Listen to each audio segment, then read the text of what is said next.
Programang ito ay rated SPG. Striktong patnubay at gabay ng magulang ang kailangan. Maaaring may masiselang tema, lengguwahe, karahasan, sexual, horror o droga na hindi angkop sa mga bata.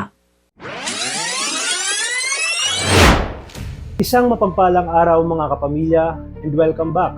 Narito ang mga dapat nating abangan sa FPJ's Batang Quiapo.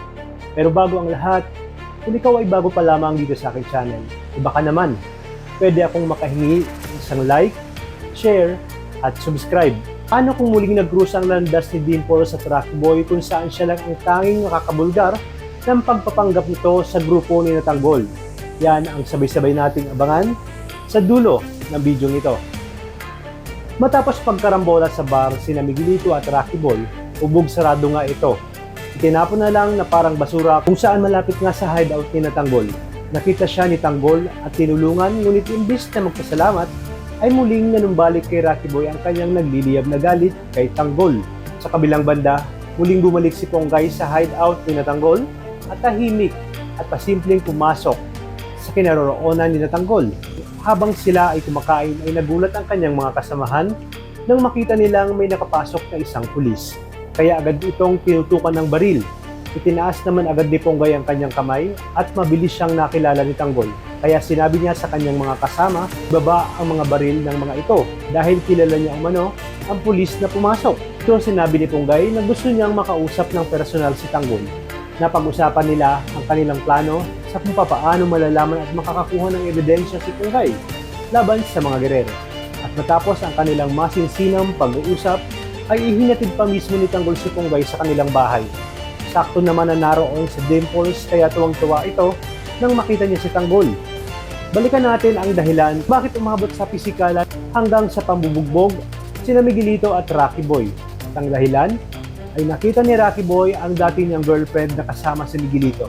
Kaya dito nagliyab ang kanyang galit at nagsimula na nga ang gulo ng sinundan ni Rocky Boy ang kanyang ex. Saka naman pumasok si Miguelito na siyang naging simula ng mas matinding bakbakan ng dalawa.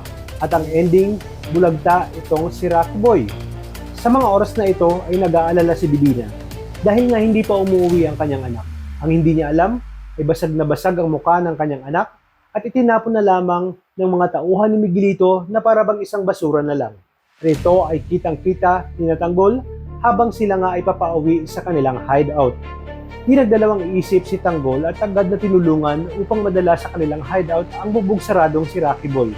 Ngunit hindi makakalimutan ni Rocky Boy ang mukha ni Tanggol, kaya sinabi niya sa kanyang sarili na ito na ang tamang pagkakataon para makapaghiganti. Tinanong siya ni Tanggol kung ano ang pangalan niya at dito naisip niyang magpalit ng pangalan bilang Bernard Aguirre.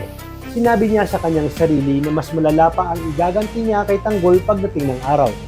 Sa inyong palagay, si Dimples na nga ba ang magiging susi tungkol sa tunay na katauhan ni Rocky Boy? Kaya hindi na ito bibigyan ng pagkakataong makalabas pa sa hideout ni Tanggol? Ang sagot ay oo, dahil maging si Ponggay ay hindi kilala ang mukha ni Rocky Boy at tanging si Dimples lang ang makakapagsabi ng totoo. Kung saan susundan niya nga si Tanggol sa hideout at magugulat siya nang makita niya doon si Rocky Boy. Kaya naman mga kapamilya, tuloy-tuloy ang pagsubaybay. Dito lang sa numero 1 teleserye ng Sambayanan, ang FPJ's Batang Quiapo. Maraming salamat sa inyong panonood at pagpalain tayong lahat, kapamilya.